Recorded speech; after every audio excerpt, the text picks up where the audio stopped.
Najat Vallaud-Belkacem, bonsoir. Bonsoir. Ce reportage est édifiant et on pourrait même dire inquiétant pour toutes les familles qui nous regardent en ce moment. Votre ministère, par l'intermédiaire des rectorats, eh bien, on a l'impression qu'il recrute n'importe qui. Est-ce que ce type de situation existe? Oui. Manifestement. Manifestement. Est-ce qu'elle est normale? Non. Mais est-ce que la situation va mieux depuis 2012? Oui, aussi. Et je suis contente que ce reportage ait été diffusé. J'espère qu'il servira d'électrochoc. Oui, absolument, parce que j'espère qu'il servira d'électrochoc aux Françaises et aux Français qui nous écoutent. Notre journaliste, il a passé 2 entretiens, vous l'avez vu, l'un en français, l'autre en mathématiques. À chaque fois, il est face aux inspecteurs. Il ne répond pas à 90% des questions. Il est incompétent. Et pourtant, à chaque fois, il est jugé apte. Non mais soyons clairs, Élise Lucet, je ne cherche pas à vous dire que ça n'est pas grave. Non, je vous dis au contraire que c'est un sujet très grave, que d'avoir des gens qui ne sont pas au niveau pour enseigner aux élèves, mais que ce sujet, il existe de très longue date, qu'il a été aggravé considérablement lorsque, sous l'ancien quinquennat, on a supprimé 80 000 postes dans l'éducation, et qu'aujourd'hui, nous le résorbons progressivement. Donc vous montrez une situation qui est affligeante, mais qui a vocation à disparaître. Bien sûr, elle est affligeante. Mais ces enfants-là, qui sont aujourd'hui face à ces professeurs-là qui ne sont pas compétents, on a l'impression que c'est une génération sacrifiée. C'est clair que c'est une génération qui n'est pas mise dans les meilleures conditions pour réussir. Mais précisément, c'est pour cela qu'il faut que nous poursuivions nos efforts. Je vais vous dire, s'agissant des recrutements des enseignants, si vous permettez, je vous ai ramené un petit graphique pour qu'on vous avez préparé votre interro. Oui, absolument, parce que je pense qu'il faut que chacun comprenne. Vous voyez que de 2007 à 2012, ce sont 80 000 postes qui ont disparu de l'éducation nationale, des postes de professeurs de mathématiques, de français, tout ce dont vous parlez. Que depuis 2012, nous en recréons, comme nous nous y étions engagés, 54 000, et d'ailleurs l'engagement est tenu. Et donc il reste encore des situations dans lesquelles nous n'avons pas fait le plein dans les concours, par exemple dans les disciplines mathématiques que vous avez évoquées, et nous devons, sur des remplacements, faire appel à des contractuels, mais ça se résorbe. Pardonnez-moi, je vous pose cette question parce qu'elle est importante. Créer des postes, si c'est pour avoir des gens incompétents en face, on se dit que ce n'est pas la solution. Alors attendez, lorsqu'on recrute des titulaires, c'est-à-dire des gens qui passent par la formation que nous avons rétablie, faut-il vous le rappeler quand même, Nicolas Sarkozy en son temps avait supprimé la formation initiale des enseignants. Donc en réalité, la situation dans laquelle était votre reporter, l'ensemble des enseignants, y compris titulaires qui débutaient, se retrouvaient dans la même à ne pas savoir gérer une classe parce qu'ils n'avaient pas eu de formation initiale. Depuis 2013, nous avons recréé une formation initiale.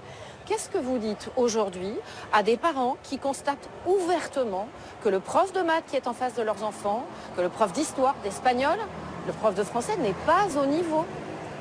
Je leur dis, vous savez, je crois que ce soir, en même temps que notre émission, il y a des candidats qui sont en train de débattre dans le cadre de la primaire de droite, sur les économies à faire sur le dos de l'éducation nationale. Alors moi, je dis aux parents, soyez vigilants, parce que précisément, c'est en faisant ce type d'économie, en supprimant le nombre de fonctionnaires qui interviennent à l'école, en mettant à mal à nouveau leur formation, qu'on crée ces situations que vous avez vues dans ce reportage. La situation que vous voyez dans le reportage, c'est la conséquence des choix qui ont été faits il y a quelques années de supprimer le vivier de vrais professeurs, de vrais titulaires. C'est pas un peu facile de dire que c'est juste de la faute de la droite et pas de la faute de la gauche, franchement. Pardon, tous les connaisseurs du système éducatif le savent. L'éducation, c'est un temps long. Les décisions que vous prenez, elles mettent plusieurs années à produire leurs effets. Et donc, c'est exactement ce qui s'est passé cette fois-ci. Et à contrario, les décisions que nous avons prises, nous, elles vont avoir des effets vertueux, y compris pour la rentrée 2017, par exemple. Et je peux dire aux parents que pour la rentrée 2017, ça ira mieux que celle-ci, qui va déjà mieux que la précédente. Mais il faut pour cela des choix politiques. Et c'est pourquoi... Ouais, parce que nous, on se dit, si vous voulez, que vous êtes quand même au pouvoir depuis plus de 4 ans, pour le coup, et donc la gauche est là depuis plus de 4 ans. Les contractuels qui prennent des classes en main, pourquoi est-ce qu'ils ne sont pas formés? La première des priorités, c'était de créer des postes pour qu'il y ait, face à l'augmentation démographique des élèves, un enseignant dans chaque classe. Comprenez bien qu'auparavant, c'était des dizaines de milliers d'élèves qui se retrouvaient à chaque rentrée scolaire sans enseignants du tout. Donc la première priorité, c'était déjà de remettre des enseignants. Alors, vous restez avec nous pour parler de ce problème qui est vraiment important pour l'avenir de nos enfants. On va faire appel cette fois à un vrai bon prof de maths. On va détailler les chiffres clés. Pourquoi est-on en manque d'enseignants en France? C'est le Data Lab d'Envoyer.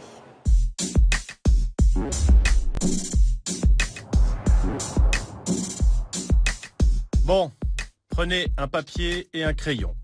Soit un ministère de l'Éducation nationale, qui emploie 717 526 profs et accueille 10 251 800 élèves, sachant que sous Nicolas Sarkozy, le non-remplacement d'un fonctionnaire sur deux partant à la retraite a supprimé 80 000 postes d'enseignants, mais que le candidat Hollande a promis de créer 60 000 postes dans l'éducation en 5 ans, manque-t-on encore de profs dans les classes aujourd'hui? Mettez la télé sur pause, vous avez 2 heures.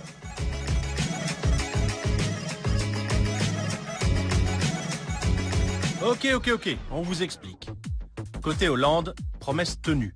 Les 60 000 postes dans l'éducation nationale ont bien été créés, dont 46 549 enseignants en primaire, collège et lycée.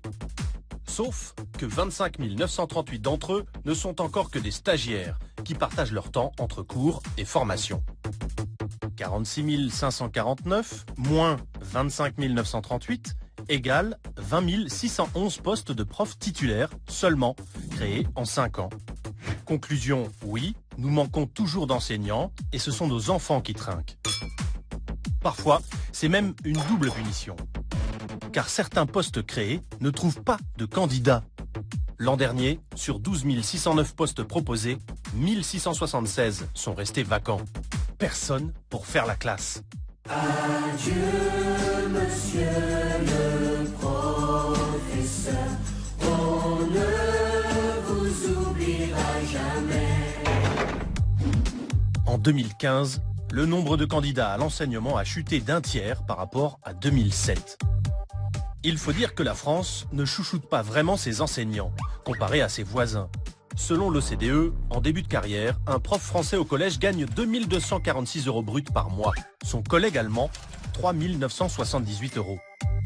Après 10 ans d'ancienneté, c'est 2 540 €, soit 14% de moins que la moyenne européenne. De quoi inciter les étudiants à délaisser l'avenir de nos bambins pour des métiers bien mieux payés. L'argent ne fait pas l'éducation, mais il y contribue.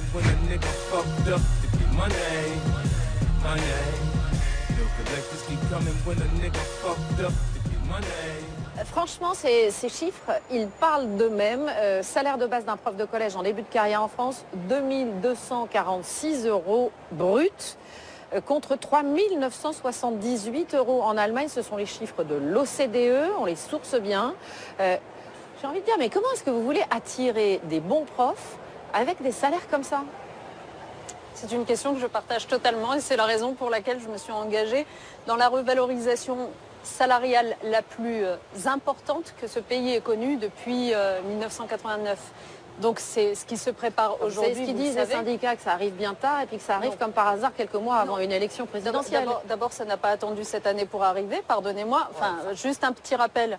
D'abord, dès 2014, au moment où j'arrive à la tête de ce ministère, j'annonce que nous allons augmenter de façon très importante les rémunérations des enseignants en éducation prioritaire, qui dans les endroits les plus difficiles ont même été doublés. Donc ça, c'est quand même une première chose. Mais pour la globalité des enseignants, ensuite, les syndicats disent c'est tard. En 2016, c'est l'augmentation des salaires des enseignants du premier degré.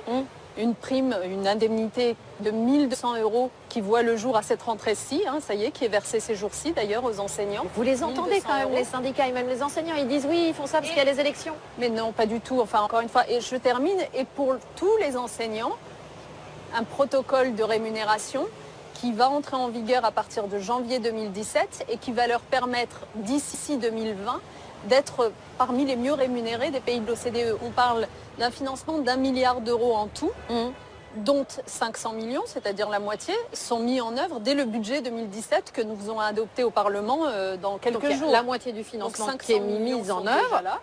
Pour le reste, on ne sait pas. Et ben pour le reste, c'est un choix politique. C'est aussi aux Français de savoir où ils veulent aller. C'est très simple. Est-ce que vous considérez qu'il faut mieux rémunérer les enseignants ou pas? Est-ce que vous considérez qu'il faut davantage de postes de titulaires enseignants dans les salles de classe de vos enfants ou pas? Est-ce que vous considérez qu'il faut une formation pour ces enseignants ou vous pensez que ça s'improvise comme il était dit dans votre reportage? Merci à vous, Najat Vallaud-Belkacem.